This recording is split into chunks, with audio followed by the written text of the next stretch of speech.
Hello friends, कैसे हैं आप सब। So welcome back. एंड हम तुम के लास्ट पार्ट में आप सबने सुना कि सृष्टि कहती है कि सोच लो, समझ लो कि आपने सही इंसान से प्यार तो किया है ना।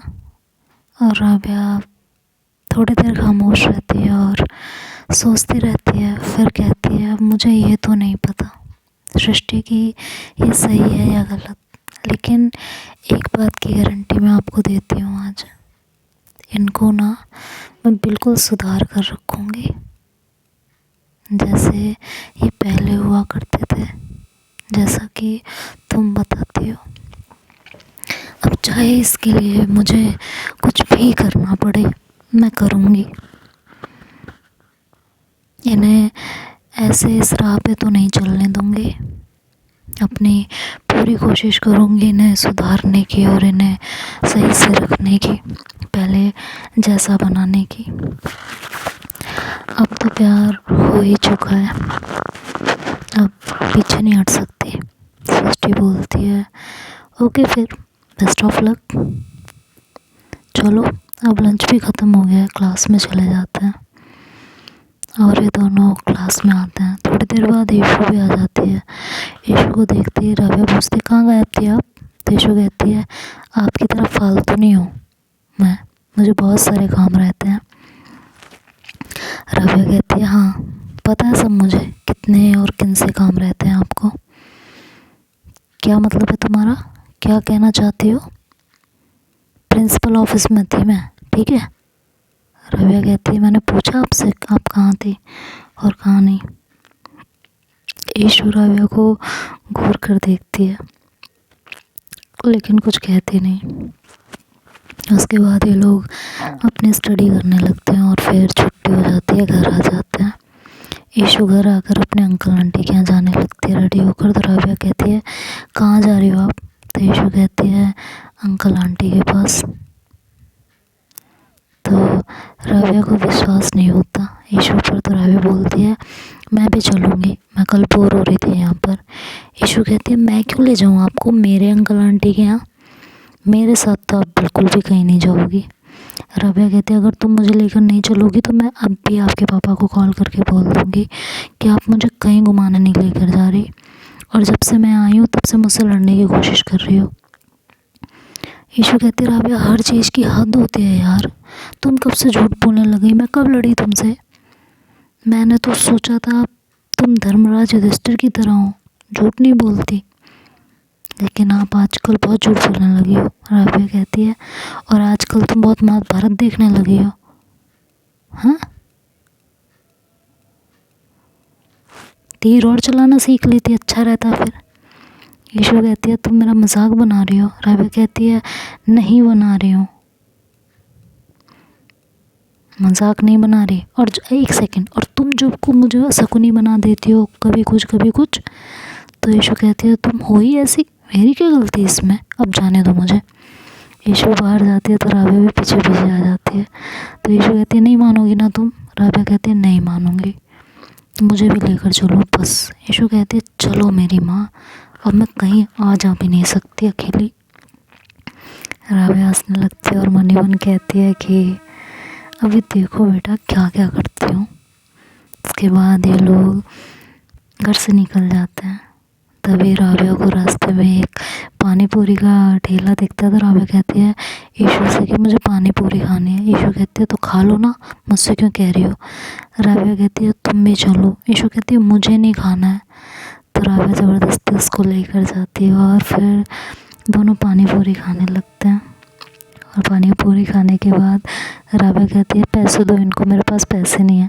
ईशु कहती है हाँ बस अब यही बाकी रह गया था, है ना, अब मेरे पैसे खर्च करवाओ आप। और गुस्से में कह के पानी पूरी वालों को पैसे देती है। उसके बाद फिर ये लोग थोड़ी दूर चलते हैं। तो राबिया कहती है मैं आपकी दोस्त हूँ और आप थोड़े से पैसे भी खर्च नहीं कर सकते मेरे लिए, लोग तो दोस्त के लिए जान दे देते हैं और आप। तो ईशु कहती है हाँ बस बस अब अपना भाषण मत देने लगना, सुनने की मूड में नहीं हूँ मैं। तो राबिया चुप हो जाती है। उसके थोड़ी दूर चलते हैं तो एक रेस्टोरेंट दिख जाता है रास्ते में। तो बोलती है मुझे भूख लग रही है। ईशु कहती है आंटी के यहाँ चल रहा है ना, खाना खा लेना और शांत रह लिया करो। राबिया बोलती है मुझे इसी रेस्टोरेंट में लेके चलो, मुझे यहीं खाना है। ईशु कहती है मुझे नहीं जाना यहाँ, तुम चली जाओ। राबिया कहती है आपके बिना कैसे, आप भी चलो ना। ईशु कहती है हाँ, मेरे पैर से खर्च कराना चाहती हो आप, खुद तो लाई नहीं। राबिया कहती है इतना पैसा लेकर कहाँ जाओगी, हाँ इसी दुनिया में रहना है, इन्हें अपनी छाती पे लाद के लेके नहीं चली जाओगी, चलो अब।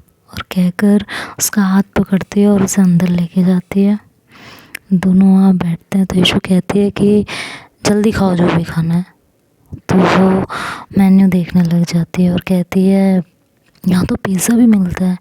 ईशु कहती है तो मंगा लो, मिलता है तो वो पिज़्ज़े का ऑर्डर करती है और दोनों पिज़्ज़ा का इंतज़ार करने लगते हैं। तो ईशु बोलती है अब आधा घंटा और इंतज़ार करो, मुझे आंटी के यहाँ कितनी जल्दी जाना था, तुम्हारी वजह से मैं लेट हो जाऊँगी।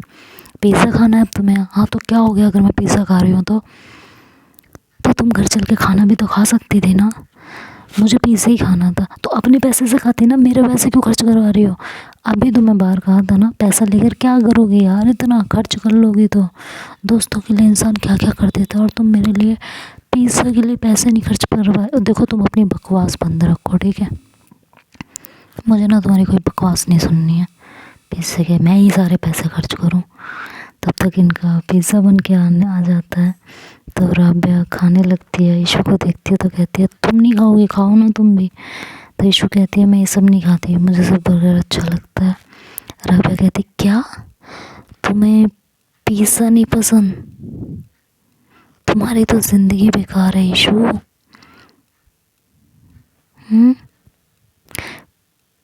यार ईशु आप पिज़्ज़ा खा के तो देखो, सब खाते हैं, एक बार ट्राई तो करो, बहुत अच्छा टेस्ट होता है।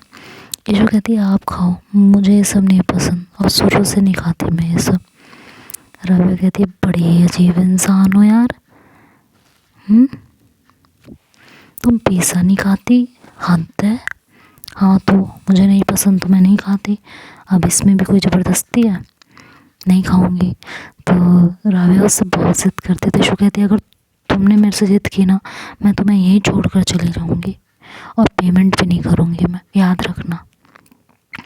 तो राबिया फिर चुप हो जाती है और वो चुपचाप अपना पिज़्ज़ा ख़त्म करती है। ईशु उसे खिला पिला कर पेमेंट कर कर फिर बाहर लेके आती है। पिज़्ज़ा खिला पिला के जब ये लोग बाहर आते हैं फिर घर की तरफ बढ़ते हैं, तभी राबिया को शुगर कैंडी वाले दिख जाती है, जो शुगर कैंडी बेच रहा होता है, जो गलियों में नहीं आते बेचने, वो पैकेट में लेके आते हैं, जिन्हें हम बचपन में बुड्ढी के बाल बोलते थे, वो दिख जाता है। तो राबिया कहती है मुझे वो खाने हैं बुड्ढी के बाल, उसके पास चलो ना। तो ईशु कहती है मैं कहीं नहीं जा रही हूँ। तो उसका हाथ पकड़ते हुए उसे उसके पास खींच के लेके जाती है। ईशु मन ही मन कहती है यार ये सारे पैसे ख़त्म करा देगी मेरे, बुक्कड़ कहीं की, हद हो गई है, घर पहुँच के नहीं खा सकती है, यहीं खाना है इसे सब कुछ आज बाहर ही। फिर उसे वो बुड्ढी के बाल दिलाती है और अंदर ही अंदर उसे किलस के रह जाती है।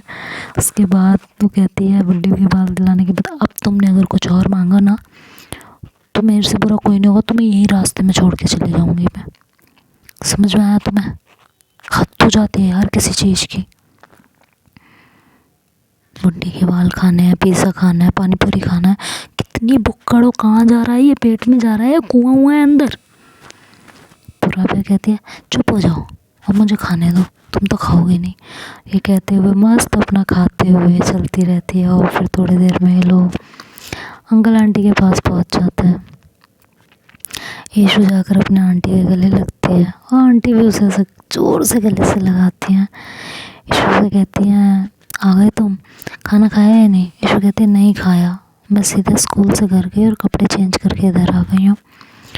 तो उनकी नज़र राबिया पे पड़ती है तो उन्हें पहले थोड़ा गुस्सा आता है, मन ही मन कहती हैं कि ये क्यों आई है, लेकिन वो कुछ कह नहीं पाती तो चुप ही रहती हैं और कहती हैं कि तुम भी आई हो, बड़े रूड में ईशु के साथ। ईशु कहती है हाँ मैं लेकर आई हूँ, वहाँ बोर होती रहती है। तो राबिया कहती है बोल तो ऐसे रही है जैसे कितनी कितनी सच बात है। रास्ते भर लड़ती आई है मुझसे, कह रही थी नहीं जाना है, मैं खुद जो है जानबूझ के लेके आई हूँ। तो उसके बाद आंटी कहती है अच्छा आओ बैठो। ये लोग फिर वहीं हॉल में बैठते हैं। तो आंटी से रहा नहीं जाता, वो राबिया से पूछ ही लेती है कि राबिया एक बात पूछूं। राबिया कहती है हाँ आंटी पूछिए, आप ईशू को इतना मारती क्यों रहती हो। राबिया कहती है आंटी वो मैं सच बता रही हूँ, मैं जानबूझकर नहीं मारती, बस गलती से हो जाता है अपने आप, समझ नहीं आता। तो ईशू कहती है अपनी आंटी से कि राबिया बहुत अच्छी लड़की है आंटी, कभी लड़ती नहीं है, मैं ही लड़ती रहती हूँ उससे, ये तो बहुत प्यारी है। राबिया अंदर ही अंदर हंसती है और कहती है हे भगवान क्या किस्मत मिली है मुझे, क्या लाइफ पार्टनर दिया है, कोई बात ही नहीं आने देता मुझ पर। हाय हाय कितनी अच्छी बात है। तो आंटी राबिया की तरफ देखते हैं और कहते हैं बेटा कुछ भी हो, आप दोनों कितना भी लड़ते हो, कितना भी एक दूसरे से झगड़ते हो, लेकिन आप इस पर हाथ मत उठाया करो। ये मेरी इकलौती बच्ची, बच्चा कुछ भी कह लो, बस यही है मेरे पास, आप इस पे हाथ ना उठाना। तो राबिया कहती है जी आंटी मैं आगे से नहीं करूँगी, सॉरी। उसके बाद कहती हैं ठीक है आप दोनों बातें करो, मैं कुछ बना कर लाती हूँ ईशू आपके लिए। आंटी के जाने के बाद राबिया बोलती है तुमने बोला क्यों नहीं, मैं तुमसे बहुत ज़्यादा लड़ती हूँ। ईशू कहती है मैं नहीं चाहती हम दोनों की लड़ाई के बीच कोई आए, ये सिर्फ हमारे बीच रहनी चाहिए, सिर्फ हमारा होना चाहिए। राबिया कहती है आप तो बड़े समझदार हो गए हो। ईशू कहती है मैं बचपन से ही समझदार हूँ। हाँ हाँ आप तो समझदारी लेकर पैदा हुई थी ना। ईशू कहती है मुझसे लड़ने की कोशिश मत करो वरना एक ऐसा थप्पड़ मारूंगी ना सही हो जाओगी तुम। राबिया कहती है देकर दिखाना थप्पड़, दम भी है आपके अंदर मुझे थप्पड़ मारने का। हाँ ईशू कहती है अच्छा अच्छा अच्छा अच्छा शायद तुम्हें याद नहीं है, तुम भूल गई हो। तो कहती है क्या याद नहीं है, क्या भूल गई हो। कहती है दिमाग पे जोर डालो, उसके घुटनों पे हाथ रख के कहती है दिमाग पर जोर डालो। कहती है तो घुटनों पे क्यों हाथ रख रही हो तुम। कहती है यही तो जोर डालना है, यही तो है ना तुम्हारा दिमाग, यहाँ तो है नहीं। उस पर सर पे हाथ रखते हुए कहती है यहाँ तो है नहीं, यहाँ है।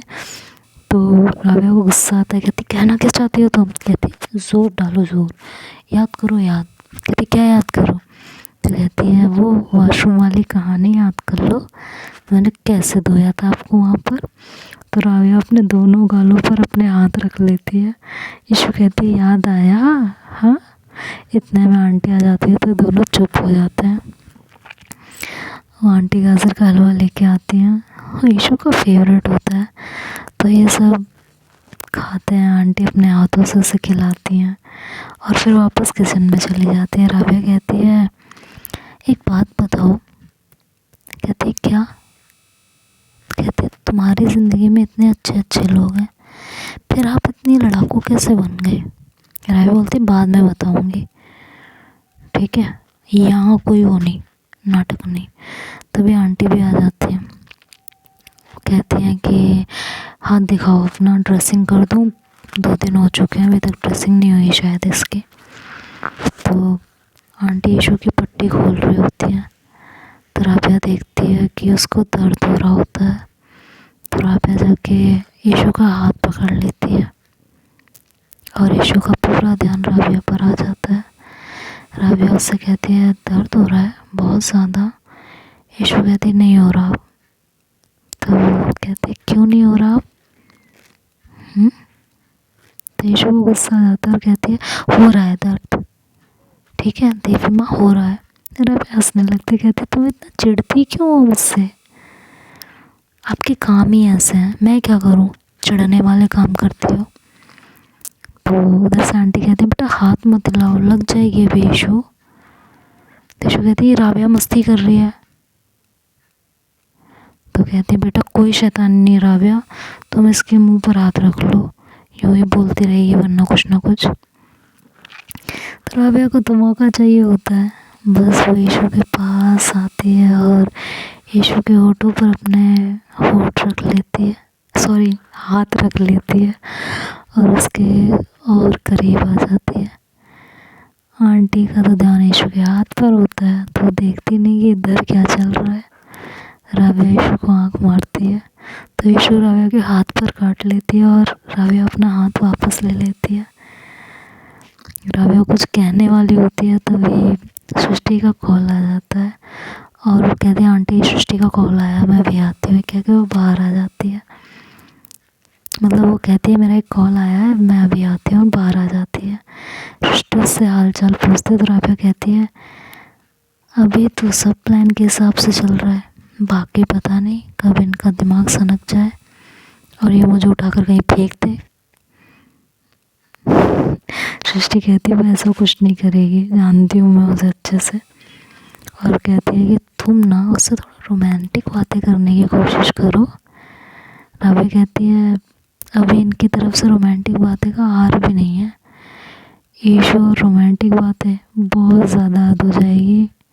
सृष्टि से लड़ने के अलावा कुछ नहीं आता, समझ में आया।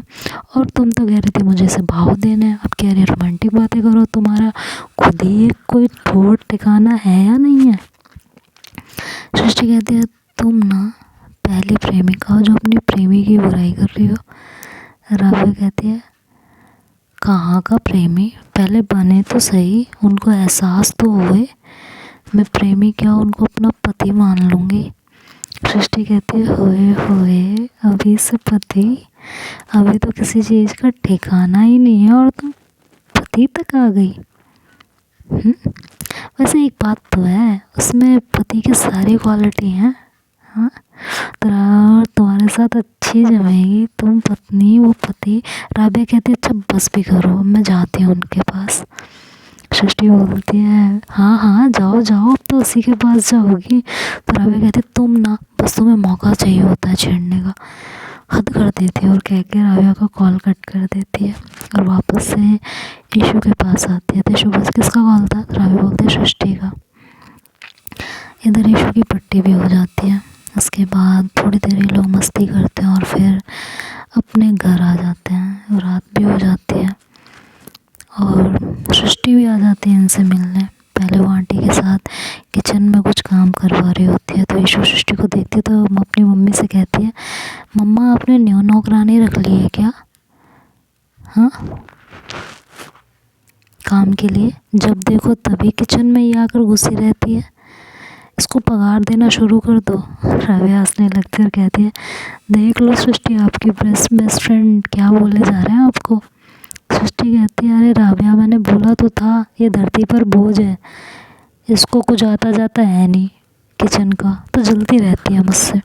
ईशु कहती है हाँ अब यही बाकी रह गया ना मेरे पास।